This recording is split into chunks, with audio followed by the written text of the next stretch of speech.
Hello, everybody. This is Howard the Teaserking coming to you with Week 10 of the NFL. It's already Week 10, unbelievable. This is a little tricky week.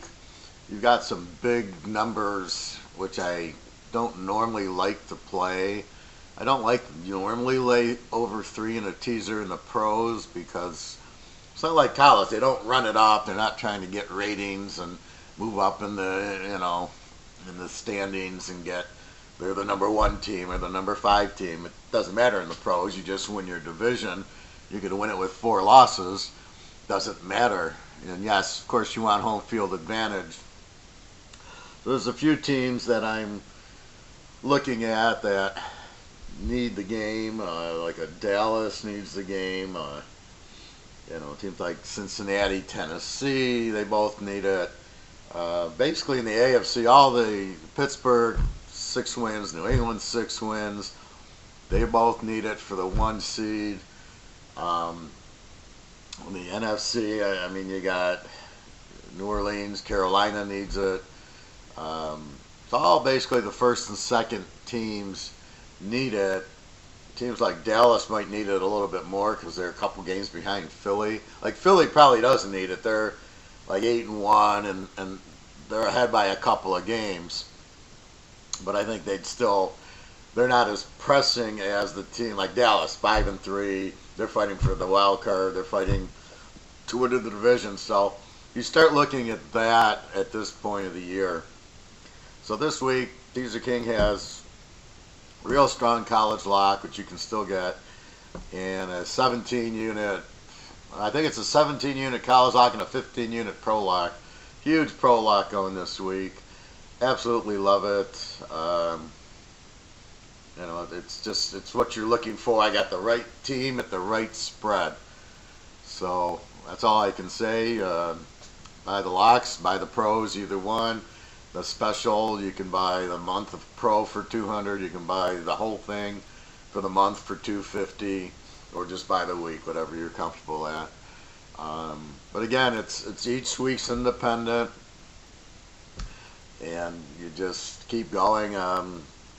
The analysis and the trends and the analysis of the methods are, they're always there, and it's just a matter of, as I keep saying, it's like poker. You sit down at the table, you get aces. Sometimes they get cracked, and then most of the time they win. But you get aces, or you get 3-9 offsuit.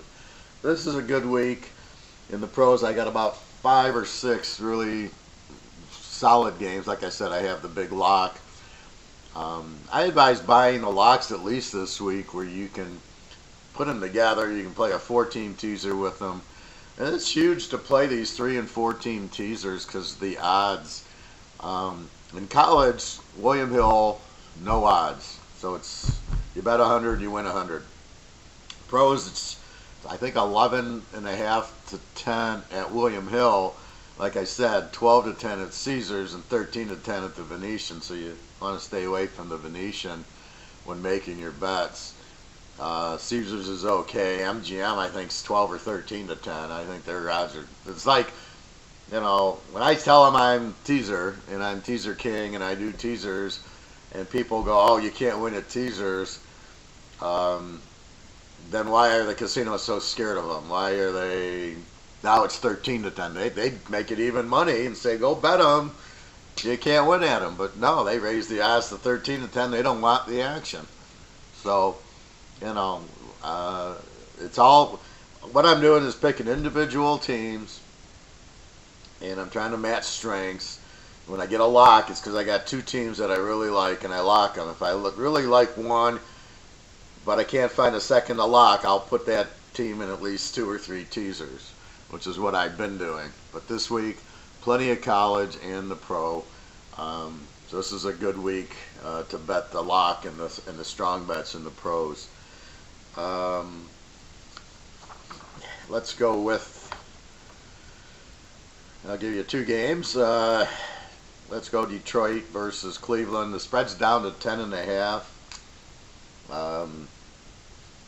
I don't like to lay more than 3, but in this case, I'm really struggling. I mean, I got you got Pitt minus 10, you got Detroit minus 10, you got LA minus 11.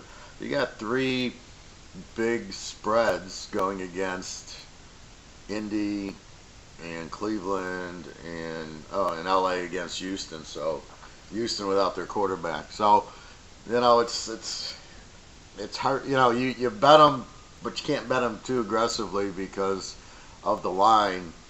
But I do like Detroit here, laying the 4, and I'll get into that right now.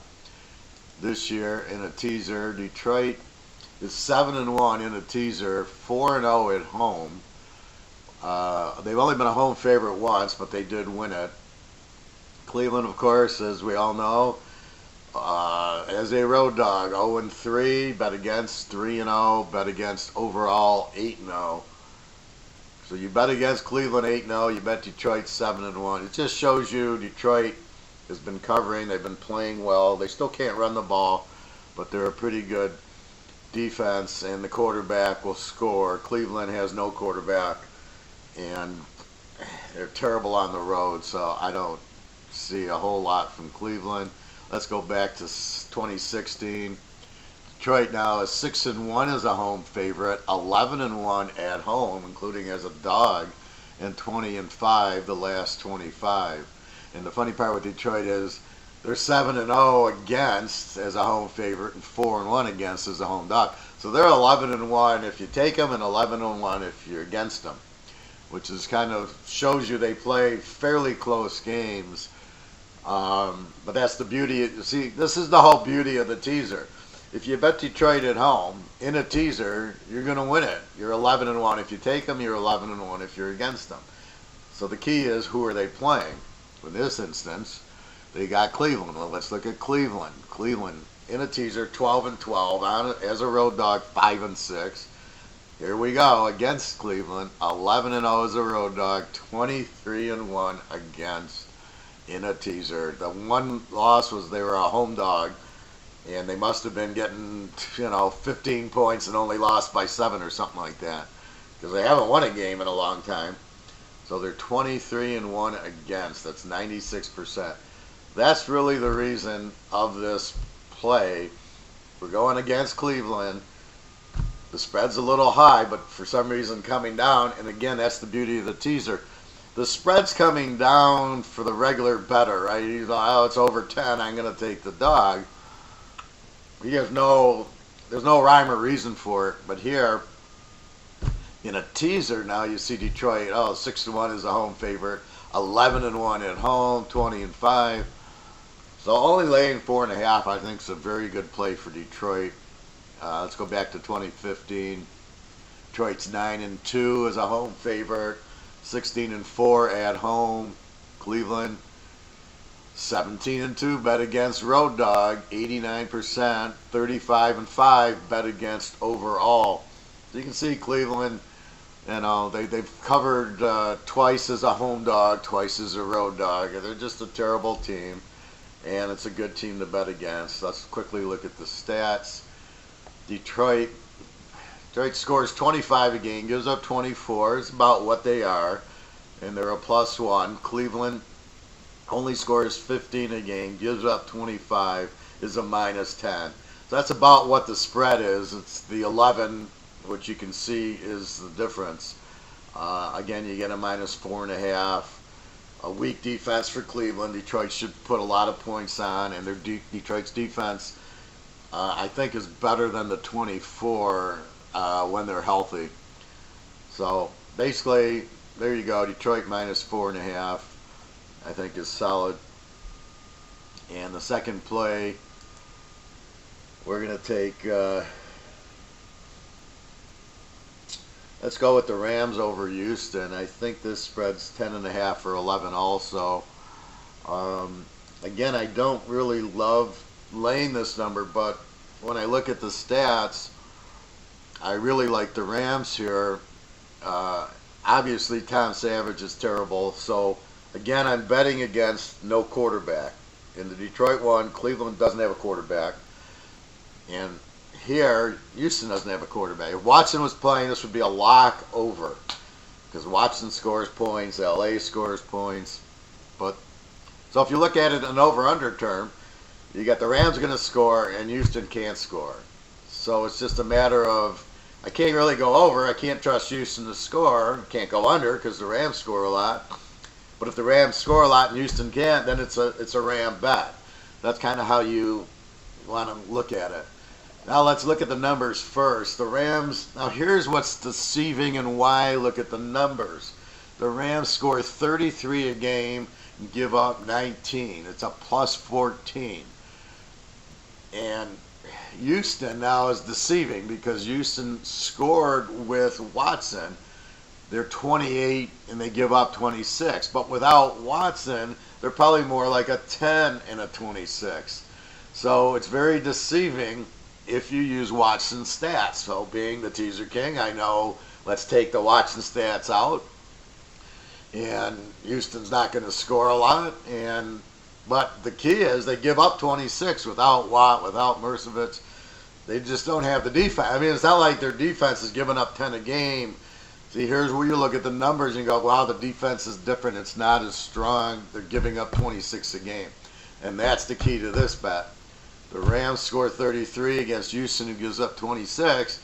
Savage comes in. He's not going to get 10 points. And Rams have a good defense at 19. So you look at that, and that's really the key to it.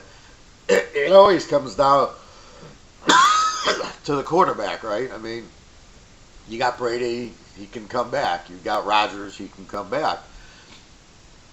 Tom Savage, what's he going to do? He'll be lucky to score 10 points on this defense. The Rams are going to put up, I mean, Houston gives up 26, and the Rams score 30. I mean, it's crazy in football. Here you got the Rams scoring 30 a game, and Philly, and then Jacksonville unbelievably scores 25, and New Orleans at 27, and Dallas at 28. And then you come down to the bottom, and you got teams.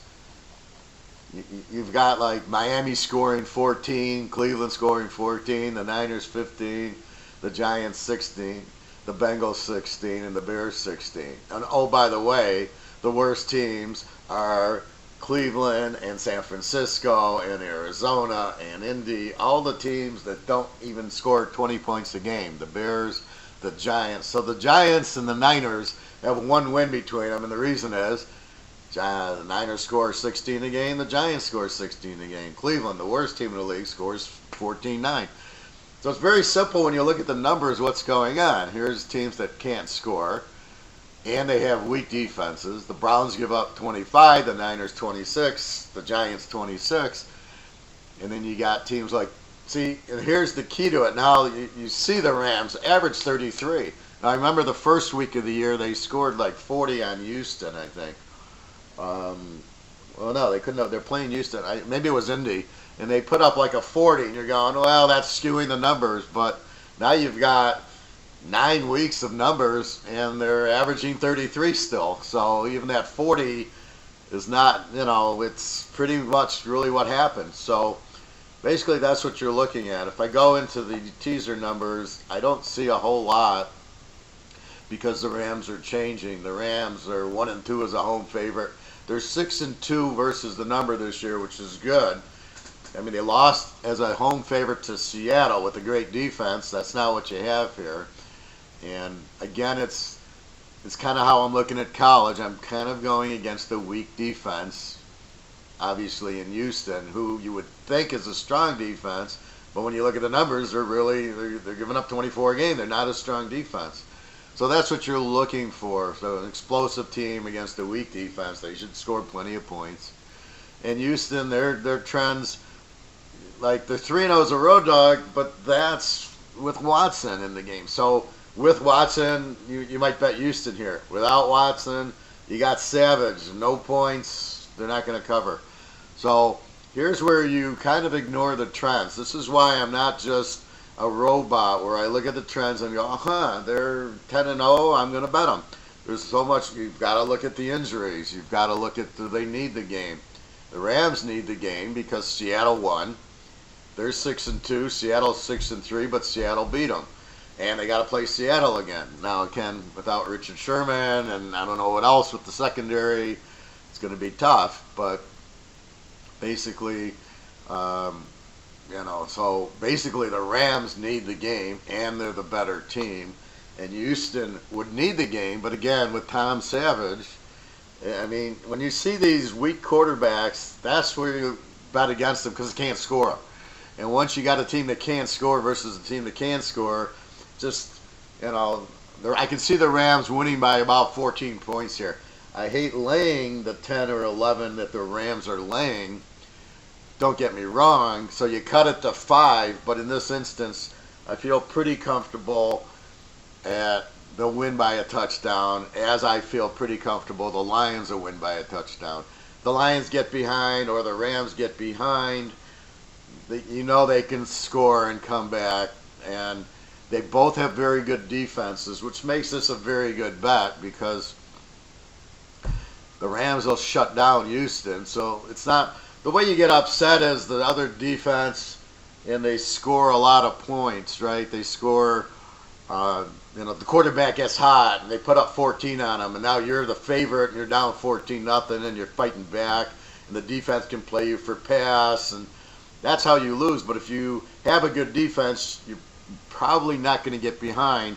So once you get the lead, then you just keep pounding them. Then they have to pass. Then you get some picks and turnovers, and the defensive line just goes all out after the quarterback.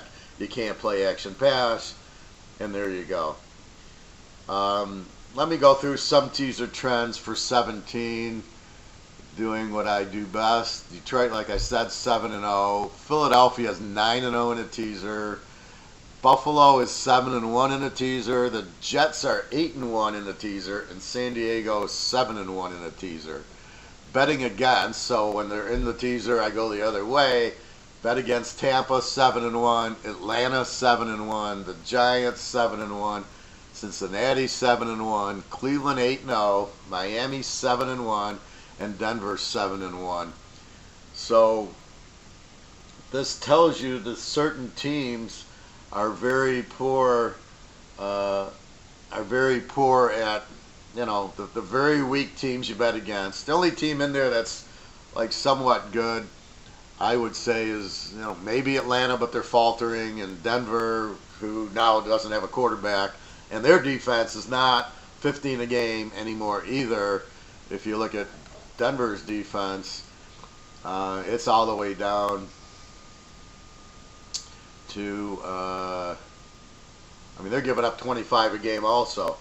Denver 25, Tampa gives up 25, Arizona gives up 25. So all these teams with the great defenses, the Giants 26, Houston 26, all these teams with the great defenses, if you look at the numbers, they're not there. And teams like Jacksonville, well, Pitt, and Minnie, and Carolina, and Buffalo, and Seattle, and Baltimore. The Chargers are in at 19, so that's a little bit new. And then New Orleans at 19, and you can see how they're winning. It's always defense, so it's a good thing to keep an eye on the defensive trends. I'll go back to 16 and then give you any other trends. Detroit 20-5, 80%. New Orleans 20-4, 83%. Philly 22-3, 88%. Baltimore 20-5, 80%. And Baltimore is actually a very good road dog, as bad as they have problems scoring. New England 22-5, Kansas City 21-5.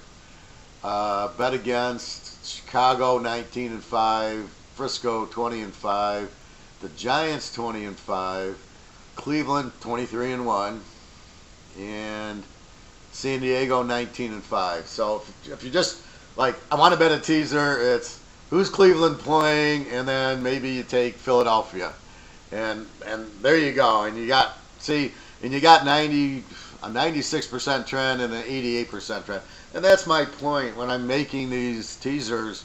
It's supported by analytical data, so when I'm taking Detroit against Cleveland, it's not 50-50. Even though the line is moved, I think it's went from 12 to 10.5. So even though the line's 10.5, and you're going, oh, okay, so the line's kind of adjusting for them 23-1.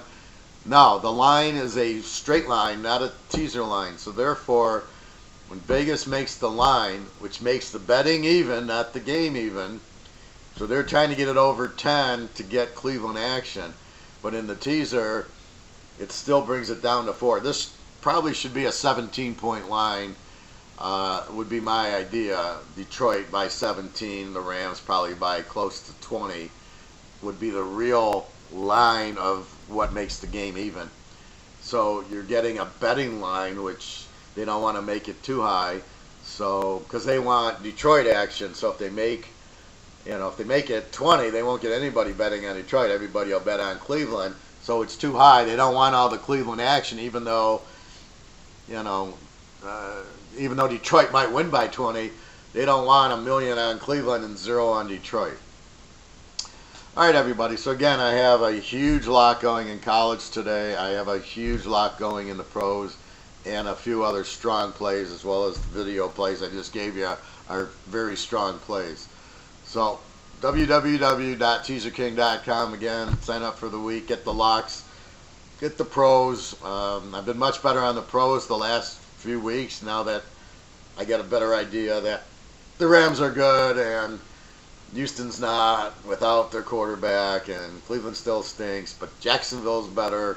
All these adjustments, this is why I say once you got 5 or 6 weeks of data, now you can analyze it and go, hey, Jacksonville's really good. They play strong defense. You got Philly, who's gold. You got Detroit playing better. We're still going against Cleveland. By the way, Denver is not as good as they've been, and you go from there. Now, normally, one other quick note, I would be all over San Diego against Jacksonville, but the problem I have here is that Jacksonville has got a strong defense in running the ball, and so it's going to be hard for San Diego to do their normal passing against this tight defense.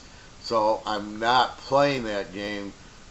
I would normally be all over San Diego. So this is where I'm learning, like, wait a minute, Jacksonville's a lot better than they've been. Therefore, they're not a weak team. So therefore, I'm not betting San Diego against a weak team as the dog. If this was last year, this would be a 20-star lock, San Diego and 10.5. This year, I don't want to. The defense always beats the offense, so a tough pass defense always will beat a good passing team. So I've got to be careful with this game, but I don't know Jacksonville enough. I don't like their quarterback.